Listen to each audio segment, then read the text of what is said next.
Orient bell tiles studio से आप देख रहे हैं एबीपी न्यूज।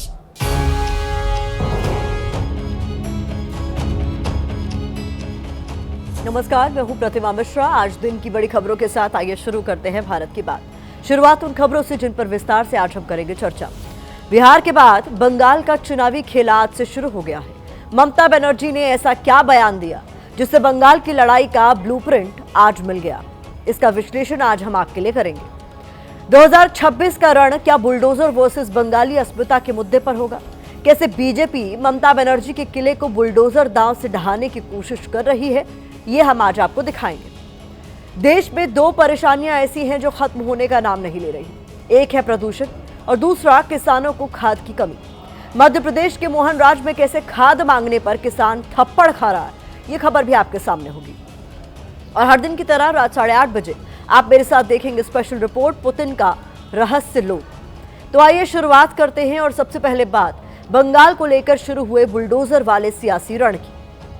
खबर यह है कि पश्चिम बंगाल की मुख्यमंत्री ममता बनर्जी ने बिहार में बीजेपी शासन को बुलडोजर राज कहा है।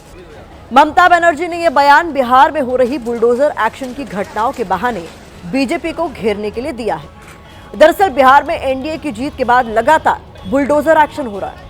आज भी राजधानी पटना में अतिक्रमण के खिलाफ नगर निगम का बुलडोजर चलता नजर आया।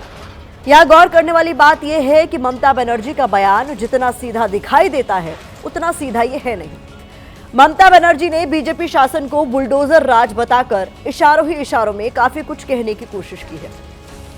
जैसे ममता बनर्जी बीजेपी शासन को बुलडोजर राज बताकर ये संकेत देना चाहती है कि बीजेपी की सत्ता वाले राज्यों में कानून संविधान काम नहीं करता, बल्कि बुलडोजर से न्याय की धज्जियां उड़ाई जाती हैं। बीजेपी की सत्ता को बुलडोजर राज बताकर ममता बनर्जी ये बताना चाहती हैं कि बीजेपी सरकारें बुलडोजर के दम पर मनमानी चलाने की कोशिश करती है। ममता बनर्जी का बयान ये भी इशारा करता है कि बीजेपी के राज में लोगों की आवाज को बुलडोजर से रौंदा जा रहा है। ममता बनर्जी ने बिहार में बुलडोजर राज बताया तो जवाब में बीजेपी ने भी बुलडोजर का डर दिखाकर ही पलटवार भी किया। बीजेपी ने कहा है कि बिहार की तरह बंगाल में भी बुलडोजर चलेगा। दरअसल बुलडोजर पर शुरू हुई इस जुबानी फाइट के फोकस में 2026 के बंगाल विधानसभा चुनाव है। ममता बनर्जी बंगाल की जनता को यह डर दिखाने की कोशिश कर रही हैं कि अगर बीजेपी सत्ता में आई तो बंगाल में भी बुलडोजर मॉडल लागू हो जाएगा। दूसरी तरफ बीजेपी अपने बुलडोजर कार्ड के जरिए ममता बनर्जी के बंगाली अस्मिता वाले किले की दीवार को ढहाना चाहती है, क्योंकि बिहार में जीत के बाद बीजेपी का लक्ष्य अब बंगाल है। बंगाल में ममता बनर्जी का किला ढहाने में बीजेपी बार बार नाकाम साबित होती आई है। ऐसे में इस बार बीजेपी अपने बुलडोजर दांव के सहारे बंगाल की सत्ता तक पहुंचने की तैयारी कर रही है। लेकिन सवाल यही है, क्या बीजेपी के लिए यह करना इतना आसान होगा?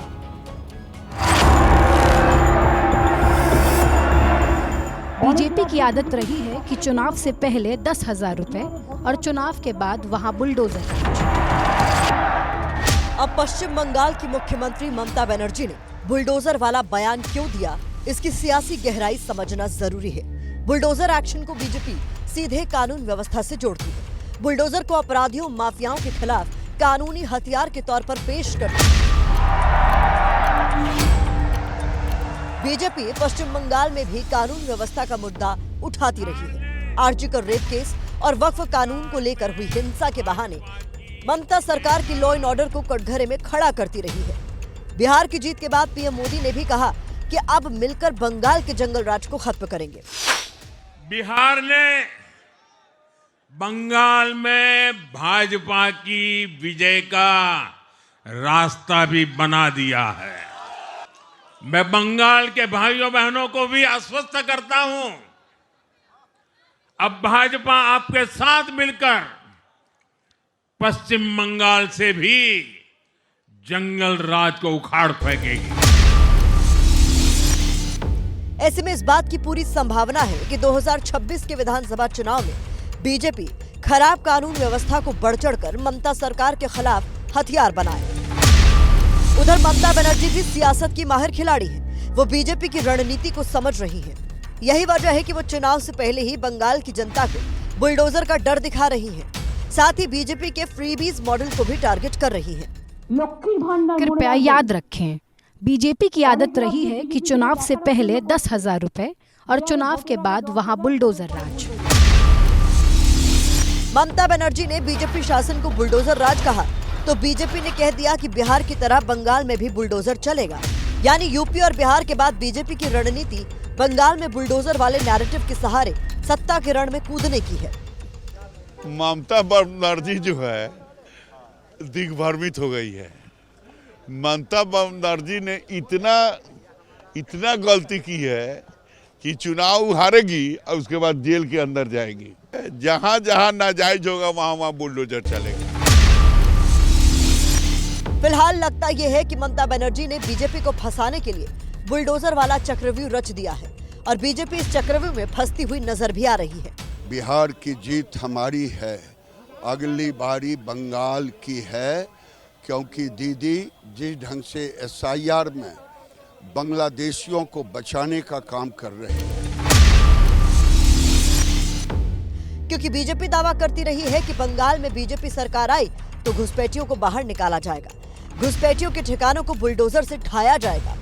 वहीं ममता बनर्जी आरोप लगाती हैं कि बीजेपी घुसपैठियों को टारगेट करने के बहाने बंगालियों पर अत्याचार कर रही है। ऐसे में वो बीजेपी के बुलडोजर दांव को बंगाली अस्मिता से जोड़ देती है और बंगाल अस्मिता की दीवार ऐसी है जिसके सहारे ममता बनर्जी की सत्ता का किला मजबूती से खड़ा है। 2016 और 2021 दोनों चुनाव में ममता बनर्जी ने बंगाली अस्मिता कार्ड को अपनी जीत का ब्रह्मास्त्र बनाकर रखा है। ममता बनर्जी ने बंगाल में सांस्कृतिक राष्ट्रवाद और बंगाली अस्मिता की भावना वाली चुंबक से वोटरों को अपने साथ जोड़कर रखा है। ममता बनर्जी बीजेपी को बाहरी बताती है और बीजेपी की राजनीति को बंगाली भावना और संस्कृति के खिलाफ बताती है। बीते 2 चुनाव से ममता बनर्जी का ये फॉर्मूला हिट भी साबित हुआ, लेकिन वक्त के साथ इस दांव की धार कुछ कमजोर भी पड़ी है, क्योंकि भावनात्मक नारों का ज्यादा इस्तेमाल होता है तो वो बेअसर होने लगते हैं। यही वजह है कि इस बार ममता बनर्जी बंगाल में SIR को भी बीजेपी के खिलाफ मुद्दा बना रही है। टीएमसी का प्रतिनिधिमंडल चुनाव आयोग से भी मिला। चुनाव आयोग से मिलकर टीएमसी ने जो संकेत दिया है उससे अपने चुनाव प्रचार की दिशा तय कर दी है। टीएमसी वोट शुद्धिकरण की प्रक्रिया को बंगाली वोट काटने का हथियार बता रही है। यानी वक्त बदला है, देश की राजनीति बदली है, लेकिन बंगाल में ममता बनर्जी की रणनीति इस बार भी वही दिखती है। ममता बनर्जी आरोप लगाती हैं कि बीजेपी बंगाल के साथ भेदभाव कर रही है। केंद्र की बीजेपी शासित मोदी सरकार बंगाल के हिस्से का पैसा रोक रही है। इसको लेकर आज टीएमसी के सांसदों ने संसद परिसर में प्रदर्शन भी किया। वहीं ममता बनर्जी बीजेपी के दांव पेच का उसी के अंदाज में जवाब दे रही है। जैसे बीजेपी बंगाल की कानून व्यवस्था के मुद्दे पर ममता सरकार को घेर रही है, तो ममता बनर्जी बुलडोजर राज का डर दिखाकर बीजेपी के हमलों को फेल करने की कोशिश कर रही है। बीजेपी हिंदुत्व और भगवान राम के सहारे बंगाल में सत्ता तक पहुंचने की कोशिश कर रही है, तो दूसरी ओर ममता बनर्जी ने बीजेपी की राम नाम वाली राजनीति की काट में दुर्गा पूजा को भव्य रूप दिया है।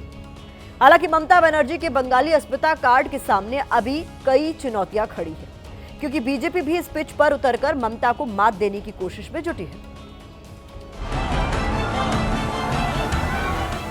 पीएम मोदी इसी साल जुलाई महीने में बंगाल जाते हैं तो बंगाली अस्मिता को लेकर ममता बनर्जी पर हमला करते हैं। क्या हालत हो गई है, बंगाल में हिंदुओं के साथ क्या हो रहा है। यहां हिंदुओं को 2ym दर्जे का नागरिक बना करके रख दिया है। हालांकि ममता बनर्जी रविंद्रनाथ टैगोर, बंकिम चंद्र चटर्जी जैसे बंगाली हस्तियों का नाम लेकर पीएम मोदी पर पलटवार करती है। बीजेपी को बंगाली अस्मिता का विरोधी बताती है।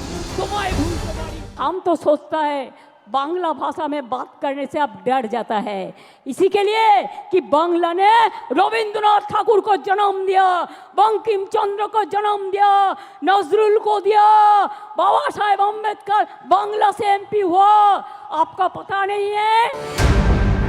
उधर 2026 में बीजेपी भी बंगाली प्रतीकों के सहारे ममता बनर्जी को पटकनी देने की रणनीति तैयार कर रही है। बीजेपी ने कुछ वक्त पहले समिक भट्टाचार्य को बंगाल बीजेपी का अध्यक्ष बनाया। समिक भट्टाचार्य के मंच पर मां काली की तस्वीर ने बंगाली वोटरों को संकेत देने का काम किया। लेकिन जब केंद्रीय मंत्री गिरिराज सिंह ममता सरकार को घुसपैठियों और रोहिंग्या की सरकार बताते हैं, तो टीएमसी इसे पूरे बंगालियों के अपमान से जोड़ देती है। बांग्लादेशी घुसपैठी देश के दुश्मन, उनको वोट बैंक बना करके देश को टुकड़े टुकड़े करने की साजिश ममता बनर्जी की सरकार कर रही है। घुसपैठियों का मुद्दा किसके साथ जुड़ा हुआ है? बॉर्डर के साथ। बॉर्डर का जिम्मेदारी किसकी है? अमित शाह जी की। तो घुसपैठियों अगर है वो तो जिम्मेदारी होम मिनिस्ट्री की होगी। ममता बनर्जी ऐसा कोई मौका नहीं छोड़ती जब बीजेपी पर हमले के बहाने बंगाली अस्मिता वाले हथियार की धार को तेज करने का काम न किया जाए। जैसे असम में कांग्रेस कार्यकर्ता ने आमार सोनार बांग्ला गाया, जो बांग्लादेश का राष्ट्रगान भी है। इस पर असम के मुख्यमंत्री हिमंता बिस्वा शर्मा ने उसके खिलाफ राजद्रोह का मुकदमा दर्ज करा दिया। हिमंता सरकार के इस कदम ने रविंद्रनाथ टैगोर का सम्मान करने वाले हर बंगाली की भावनाओं को ठेस पहुंचाने का काम किया। ये सब लोगों को सब डिटेंशन कैंप में डाल दिया है। बात करते थे, हमारा पास पूरा इंफॉर्मेशन है। ये देखिए, पूरा अम्पुरा के पाठ पड़ेगा तो 1000 नाम को मेरे को पढ़ना पड़ेगा। আমরা सब भाषा के सम्मान करी, हिंदी को भी हम प्यार करते हैं, हम गुजराती को भाषा को भी प्यार करते हैं, हम मराठी भाषा को भी प्यार करते हैं, हम राजस्थानी भाषा को भी प्यार करते हैं, हम हर लैंग्वेज को प्यार करते हैं। लेकिन आप बांग्ला भाषा का ऊपर संतरास क्यों कर रहे हैं? क्यों कर रहे हैं? इस बीच 2026 के चुनाव में बीजेपी ममता सरकार के खिलाफ कानून व्यवस्था, भ्रष्टाचार, घुसपैठ, महिला सुरक्षा और तुष्टीकरण को मुद्दा बनाने की कोशिश कर रही है। उधर ममता बनर्जी बीजेपी को बाहरी बताकर बंगाली अस्मिता के कार्ड पर ही आगे बढ़ सकती है। हम बंगाल चुनाव में जाएंगे तो वहाँ के अपराध के मुद्दे पर जाएंगे, वहाँ के कानून व्यवस्था के मुद्दे पर जाएंगे, वहाँ जो बांग्लादेशियों के और रोहिंग्याओं को शरण मिल रही है उसके मुद्दे पर जाएंगे। ममता बनर्जी मुद्दा से भटकाना चाहती हैं। ऐसा लगता है जैसे बुलडोजर प्रशासन ही सबसे बड़ा सुशासन है। यदि बुलडोजर नहीं चलेगा तो सुशासन नहीं आएगा। जिस तरीके से घुसपैठ का मुद्दा बढ़ रहा है, उससे आगे चल के चुनाव फिर से वही हिंदू और मुसलमान पे टिक सकता है। फिलहाल ममता बनर्जी ने बुलडोजर वाला बयान देकर बीजेपी की रणनीति को टटोलने की कोशिश की है। ममता बनर्जी ये देखना चाहती है कि 2026 का रण जीतने के लिए बीजेपी अपने तर्कश से कौन कौन से सियासी तीर निकाल सकती है। हमारी दूसरी खबर के केंद्र में मध्य प्रदेश का वो किसान है जो खाद मांगता है तो कभी उसे लाठियां मिलती है और कभी थप्पड़ मारे जाते हैं। मध्य प्रदेश में अन्नदाता के साथ क्या हो रहा है, उसकी एक एक तस्वीर आपको दिखाएंगे। लेकिन पहले मध्य प्रदेश के छतरपुर में नायाब तहसीलदार की बदसलूकी का वीडियो देखिए, जहां खाद का टोकन मांगने पर छात्रा को तहसीलदार नीतू सिंघई ने कई थप्पड़ जड़ दिए। मध्य प्रदेश में अन्नदाता खाद और अपनी फसल को लेकर कितना परेशान है, इसकी दो तस्वीरें इस वक्त आप अपने टीवी स्क्रीन पर देख रहे हैं। पहली तस्वीर गुना की है, जहां खाद को लेकर महिला किसान 3 दिन से गोदाम के बाहर लाइन में लगी थी, लेकिन खाद के बदले उसे मौत मिली। दूसरी तस्वीर रतलाम की है, जहां किसानों से प्याज 1 रुपए प्रति किलो के भाव पर खरीदा जा रहा है। इससे परेशान किसान प्याज सड़क पर फेंक रहा है। मध्य प्रदेश के किसान पर डबल मार पड़ रही है, न उसे खाद मिल रही है और न ही उसे फसल का सही दाम। मोहनराज में किसानों की हालत ऐसी है कि खाद के लिए किसान घंटों लाइन में खड़े हैं। खाद के लिए किसान लाठी और थप्पड़ तक खा रहा है। खाद की लाइन में लगे किसान की मौत हो रही है। फसल के बाद किसान को 1 रुपए का भाव मिल रहा है।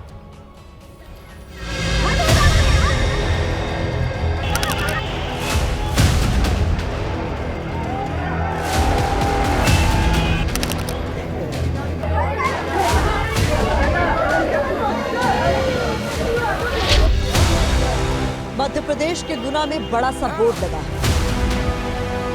बोर्ड पर लिखा है प्रधानमंत्री किसान समृद्धि केंद्र, और इसी किसान समृद्धि केंद्र में किसान 1 अदद टोकन के लिए जीतोड़ मेहनत कर रहे हैं। महिलाएं, लड़कियां, पुरुष, हर कोई बस इसी उम्मीद में यहाँ आया है कि सरकार की नजर उन पर पड़ जाए, आस बन चुकी खाद की एक बोरी मिल जाए।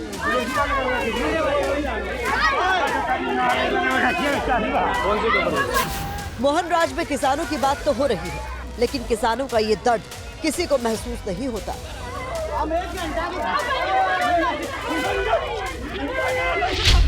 महिला किसान भूरी बाई का जमीन पर पड़ा बेजान शव किसी को नहीं दिखता।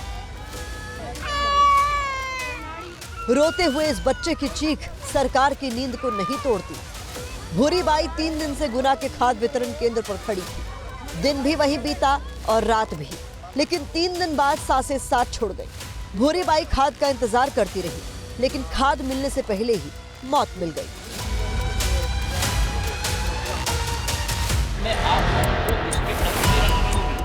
गुना में खाद एक खोज बन गई है, ठीक उसी तरह जैसे वोट देने के बाद नेता भी एक खोज बन जाते हैं जो ढूंढे भी नहीं मिलते। किसान कह रहे हैं कि खाद नदारद है, केंद्र के मंत्री भी मान रहे हैं कि खाद की कमी है, लेकिन वादा भी कर रहे हैं कि सबको खाद मिलेगी। ये साफ साफ है कि वर्तमान में खाद की स्टॉक पर्याप्त, यूरिया की नहीं पर बाकी खाद की स्टॉक पर्याप्त है। पर्याप्त मात्रा में मैं खाद भिजवा रहा हूँ। 2600 मैट्रिक टन अतिरिक्त मैं गुना जिले के लिए अकेले मैं भेज रहा हूँ। मध्य प्रदेश से ऐसी तस्वीर पहली बार नहीं आई। पिछले कई महीनों से एमपी में खाद की किल्लत है। जिस वक्त किसानों को खेत पे होना था, उस वक्त किसान लाइनों में लगे हैं, उस आस को लेकर जो खाद पर जाकर खत्म होती है। वहाँ पर कोई व्यवस्था नहीं है, ठंडी भी बहुत पड़ती है और ना खाद की पार पड़ती है, ना वहाँ पानी की व्यवस्था है, ना कुछ है। भूखे प्यासे लगे रहते हैं। लाइन में कितने दिन से लगे हुए? लाइन में लग रहे 3 दिनों से। खाद मिला क्या आपको? अभी नहीं मिला। कहाँ मिला खाद? तो अच्छा, खाद नहीं मिल पाया? खाद कहाँ मिल पाया? मोहनराज में किसानों और उनके परिवार के साथ क्या हो रहा है, इसकी एक तस्वीर और देख लीजिए। तस्वीर छतरपुर की है। बीच में तहसीलदार नीतू सिंघई हैं और आसपास किसान और उनके परिवार के सदस्य खड़े हैं। यहाँ भी एक आस है, आस टोकन मिलने की, लेकिन तहसीलदार नीतू सिंघई ने टोकन की बजाय थप्पड़ बरसा दिए।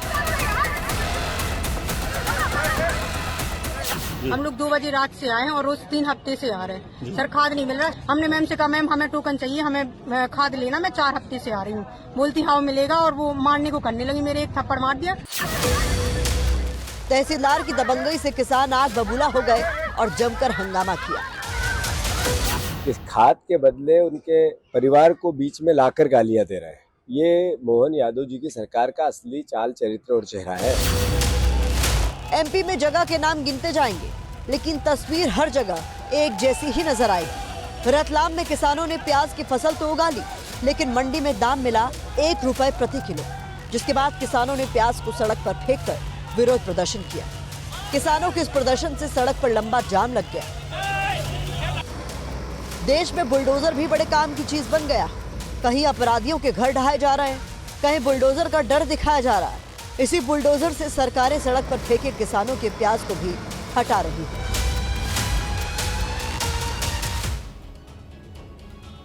किसानों के प्रदर्शन की एक तस्वीर मध्य प्रदेश के धार से भी सामने आई। धार में सैकड़ों किसानों ने खलगाट टोल प्लाजा पर प्रदर्शन किया, जिसकी वजह से लंबा जाम लग गया। इस प्रदर्शन में धार के अलावा बड़वानी, खरगोन समेत कई जिलों के किसान शामिल हुए। किसानों की मांग है कि फसल की एमएसपी पर बिक्री सुनिश्चित की जाए, किसानों का लोन माफ हो।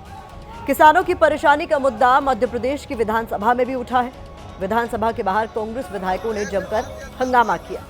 नेता प्रतिपक्ष उमंग सिंघार के नेतृत्व में कांग्रेस विधायक गले में तख्तियां लटकाए विधानसभा परिसर में पहुंचे। इन तख्तियों पर चिड़िया चुग गई खेत लिखा हुआ था। विपक्ष ने मोहन यादव सरकार पर सवाल उठाते हुए कहा है कि सरकार सिर्फ कागजों पर किसान की हितैषी है। एमपी का किसान कर्ज में डूबा हुआ है। फसल का नुकसान हुआ है, लेकिन मुआवजा नहीं मिल रहा है। विपक्ष कह रहा है कि वो किसानों के मुद्दे को सड़क से लेकर सदन तक उठाते रहेंगे। विपक्ष की मांग है कि विधानसभा में इस मुद्दे पर चर्चा होनी चाहिए। सरकार बदलनी है किसानों के सम्मान में। ये कहावत सुनी, चिड़िया चुग गई खेत। ये सरकार की वो चिड़िया है, मोटी चिड़िया, जो कमीशन खा खा के मोटी हो गई। ये सरकार किसानों खेत को चुग गई। खाद की कोई कमी नहीं मध्य प्रदेश में।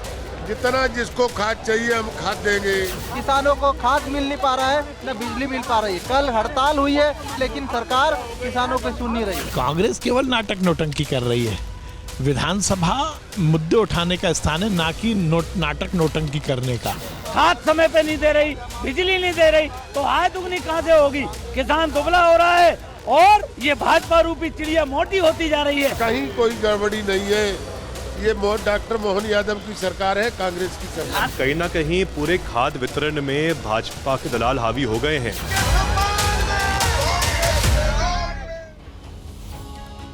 और अब वक्त है इस खबर पर सोशल मीडिया के ओपिनियन का। तो यूजर्स लिख रहे हैं कि हे सरकार, आखिर कब सुनेंगे इन किसानों की पुकार।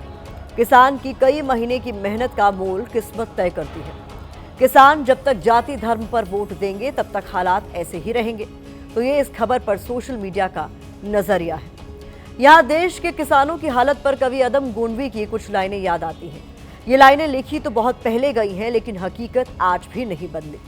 उन्होंने लिखा है कि घर के ठंडे चूल्हे पर खाली पतीली है, बताओ कैसे लिख दूं, धूप फागुन की नशीली है।